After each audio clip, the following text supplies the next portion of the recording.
2013, 26 teams have graced the European LCS stage. Only 10 have advanced to finals. Fnatic, Alliance, and G2 Esports have all hoisted the trophy. Home to some of the best players the world has ever seen, Europe has once again shown us that their pool of talent has no end. Now the battle for the crown is closer than ever, with 6 teams fighting ferociously for the privilege of challenging the throne. H2K are going to playoffs! Fnatic continue to solidify their dominance at the very top. For the first time since 2015, ROCCAT's Talent Factory has forged a lineup worthy of playoffs.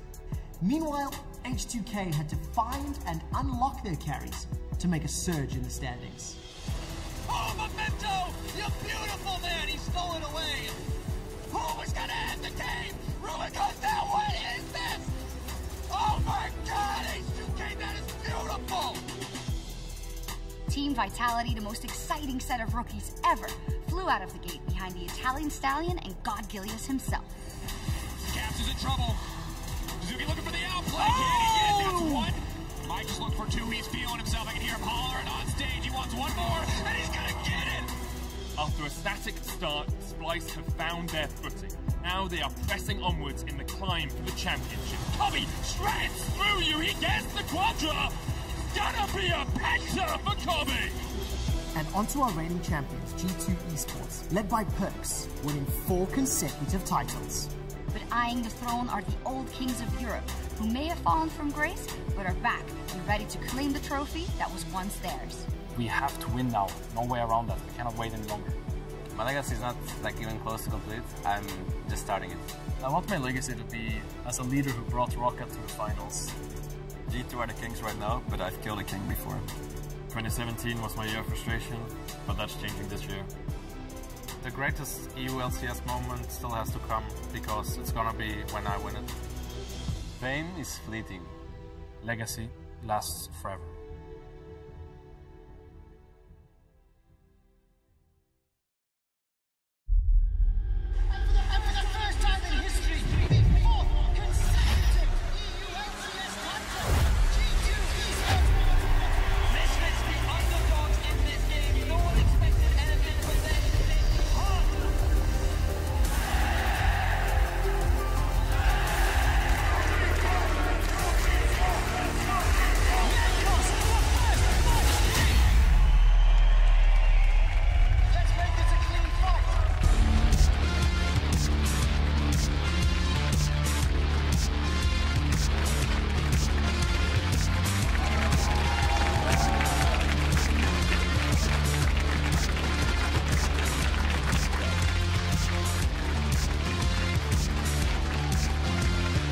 Welcome to the opening day of the EULCS Spring Playoffs. Over the next 3 weeks, the best in Europe will fight to lift the trophy in the Royal Arena in Copenhagen, starting with tonight's quarterfinal between Splyce and ROCCAT. Hello everyone, I'm Eva Supporter here with Jonas Cold Anderson as well as Martin Deficio Luna. Double Danes on the road to Copenhagen. Couldn't be better. We couldn't make playoffs, but we're here.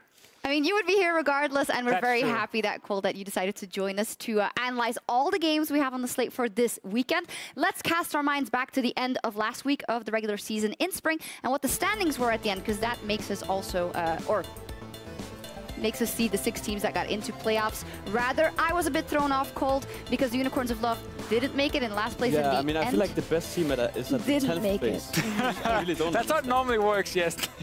So Best team at the bottom. Sadly, the Unicorns of Love didn't make it. However, ROCCAT and H2K snuck in there in the end, or snuck in. They deserved it in the end. They fully deserved it. Of course, if you looked at like the rosters before the split started, it is a surprise that teams like Misfits and Schalke do not make playoffs. But after, you know, all these weeks and all these games, I think H2K and ROCCAT were the better teams. For sure. Cold, what do you make of course, Fnatic was the undisputed #1, but what do you make of that battle for 2nd place and that G2 in the end won out over Splyce and Vitality? I mean, we have to stress like the importance of how important it actually is to get the 2nd spot, because not only do you get straight to the semis, you also get to see your opponent play here in the quarters. So the fact that G2 got this spot is super important. Super important. They bested Splyce and Vitality and got that bye. Fnatic looked dominating throughout the entire split. We'll see G2 and Fnatic in the semifinals, but this weekend we'll have Splyce versus Roccat as our first quarterfinal, followed by Vitality versus H2K tomorrow. And then the winners of these will move on to Copenhagen to the semifinal and go up versus G2 or Fnatic. And of course, we do have reseeding in our playoffs, which basically means that here in the quarterfinals,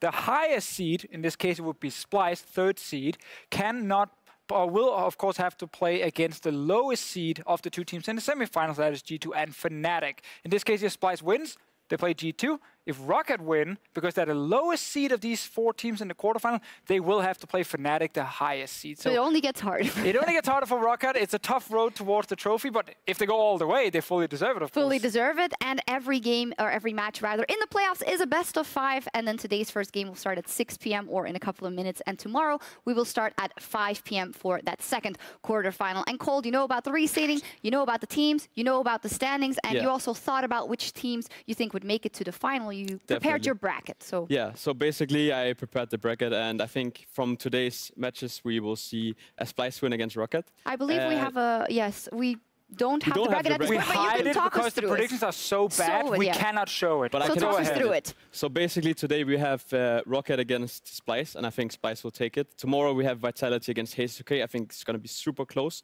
but H2K is going to upset Vitality. Oh. And then in the end, I think it's all going to come down to Fnatic winning it all. There we go. Here we have and this is obviously going to be every result that is going to be, because I'm better at predicting games than the physio. So yeah, pretty much this is how it's going to look like. Fnatic is going to win. Reckless is going to be the MVP. I think that's how it's going to be. Cole just made the entire he wants to beat already. me. Fun fact, I have roughly the same. There's a few changes, but it's pretty close to what he actually picked as well. And to both of you, nobody's going to come near Fnatic for that cup? It will be a surprise. It will be a surprise. Hopefully someone can challenge. I mean, Fnatic have looked good in a preseason before, in a regular season before, and then failed in playoffs. It could happen again. They're just the big favorites. Hashtag everything can happen. Well, we're kicking off the playoffs today with Splyce versus Roccat. And starting off with Splyce, they had a slow start to the split, ups and downs, one-on-ones every single week. But they managed to pull it together in the end. Cold, what do you make of their resurgence by the end of the split, turning into a very solid team? I mean, basically at the start of the split, I thought Splyce was probably one of the worst teams in the league. They didn't really do anything in the early game. They were pretty much relying on Kobe and Kasing pulling it through in the late game. But what we have seen throughout the split is that they have grown and they have become a team that can carry from other places too. We see Cersei and Oramne stepping up huge, and I think these are the core players we should follow today.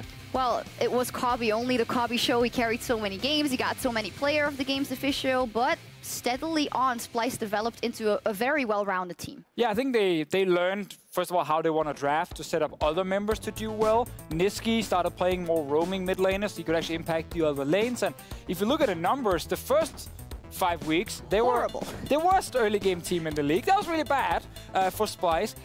If you go towards the last few weeks, they've actually turned into the second best early game team just based on these numbers here. So it's a huge change, and a lot of it comes down to them getting Oramne ahead in the early game. And of course, that bot lane always just doing fairly well. Coach Peter Dunn there is just showing the guys, look how good you were, keep that up for the final weeks. Oh, he's pointing to the first fight, being like, yeah, look at that, guys, not bad. Well, a big point in that resurgence of the early game of Splyce was Xerxes, their jungler, and a lot of people have said, well, right now, he's the best jungler in the EULCS. Cold, what do you think? I mean, so basically I thought he was kind of a victim of how they played early on in the split, where he couldn't really showcase anything. What I've been really impressed by him in the later stages, as he's been way more dynamic than he was in the past. He would be like kind of just a farming jungler, farming up, scaling, not really doing anything. But the past couple of weeks he has been very dynamic with his pathing. He has been ganking a lot more. He's been pressuring the map, and I think it's for sure that he is the best performing jungler right now. And he and his team, a very strong team, as in our first quarterfinal going up versus Roccat. It's going to be tough for Roccat, but it's the first time they made playoffs since 2015, so they're going to make it or want to show us something. It's not going well today, Martin, so take it away and tell us about Roccat. I'm the host now. We want to look, first of all, at how Roccat started this split, because they actually looked super good the first few weeks with pure teamfight comps. They were very quickly to realize you have to draft for late game. No one can finish games early anyway, and then we suddenly had like Blank and HiQ actually looking very good on these late game carries, so they picked up a lot of early wins, which was very good for this team and surprised us quite a bit. Middle of the split, however, they tried to innovate. They wanted to be a split-pushing team. We saw a lot of blank in one lane, Profit in the other one. It didn't work. They lost a bunch of games, and they actually ended up on this 5-5 score after 10 games, so right in the middle of the EULCS. And a lot of people were kind of debating, will they make playoffs or will they not? Well, they showed us towards the end that they actually were good enough to make playoffs, because when they played against a team like Misfits here in Week 9, they managed to actually basically destroyed him in this game, and have done it twice already, and knocking Misfits out of playoffs and making sure that this Rocket lineup gets in that top 6. They fully deserve to be here, and while they're not the favorites to this game, I think they have something to offer. They have something to offer. They 100% deserved it because they are on stage right now. But Cold, it is fair to say that they are the absolute underdogs versus Splyce. Definitely. I think the problem I see for Rocket in this series specifically is that they kind of do the same thing. They both want to kind of scale to the later stage of the game, and I just feel like Splyce has more reliable carries, and especially the AD carry. So I think that's where they have the edge. All right, we'll see. But for Rocket, there is a chance. So what do you guys identify as the strong points? What are the keys to victory if Rocket are going to take this match home today? So, I mean, the main key to victory is going to be Memento in the jungle. I think a lot of pro players are already praising him for a very strong split. And no matter what we talk about now in terms of other win conditions, it's all about Memento setting these kind of win conditions in motion. It all, to me, then starts with him. And then I see one win condition be blank in the mid lane. We've seen multiple times this split. They get to late game with him on a champion like Azir. He becomes a big carry. And as long as Memento can make sure he gets ahead in his lane, they can actually rely on the late game, where I do believe that Blank is actually a better player than Nisqy. So it is a potential win condition for them. That is an opening for them because Splyce and Nisqy has been the weakest performing member on Splyce. We can openly say that, so that could be an opening. Cold, what do you make of the bottom lane of Rocket? Is there any opportunities there? Yeah, so I looked at the Splyce bottom lane specifically, and I think as much as we praise Cobba and Kasing for being super reliable later in the game, they haven't really shown as much in the early stage, where the laning phase has been kind of iffy at times. So I think putting Norscaran and more aggressive supports, making Memento enable him to play aggressive, could be a condition for Rocket to get early leads. And if everything fails, then maybe we get to see Profit on a carry again. We have seen the meta kind of go that direction up in the top lane. While he's only been playing tanks the last few weeks, he's had a week now to prepare. I've seen a lot of Swain in on his solo queue account. There's a lot of GP being played as well. There is a chance they put him on something where he can actually deal a ton of damage, and they try and play a bit around him. Try and shut down Odoamne in the early game, which has been the main way for Splyce to get ahead early on. So there is actually options in all 3 lanes. It's very different how they're going to play around them, but it all comes down to Memento setting up one of these three lanes. Rocket have got options, they've got ways in, but somehow I feel like none of you really believe that Rocket can do it today. What are your predictions? I'm on Splyce 3-0 for this one. I think the coaching staff... I like that because most people go, oh, they'll win and then it'll be a 3-1. I did the same thing. It's kind of the wussy prediction. If you go 3-0, you're pretty boring, in my opinion. No, if you go 3-0, you're... Oh, sorry, 3-1, yes. If you go 3-1. 3-0, you're pretty awesome. Well, that's all I'm apparently pretty boring. But I think with what I thought Rocket approach would be to the game, by playing over the bot lane, they should at least get a single win. I don't think they will take the series, but I think Splyce will take it 3-1. Well, we'll see. And you can also, well, weigh in on if you think that these guys are awesome or not in tonight's edition of the EULCS post-game lobby. You can ask Cold and the Fishu about anything, but mostly about the playoffs. Just hit us up at LOL Esports on Twitter or Copenhagen with your questions using the hashtag, rather, ping the lobby, and then we'll check in on those at the end of the show. For now, though, it's finally time. We are ready to get started with the EULCS Spring Playoffs here from Berlin. Pyra, take it away. Thank you very much, Shaka.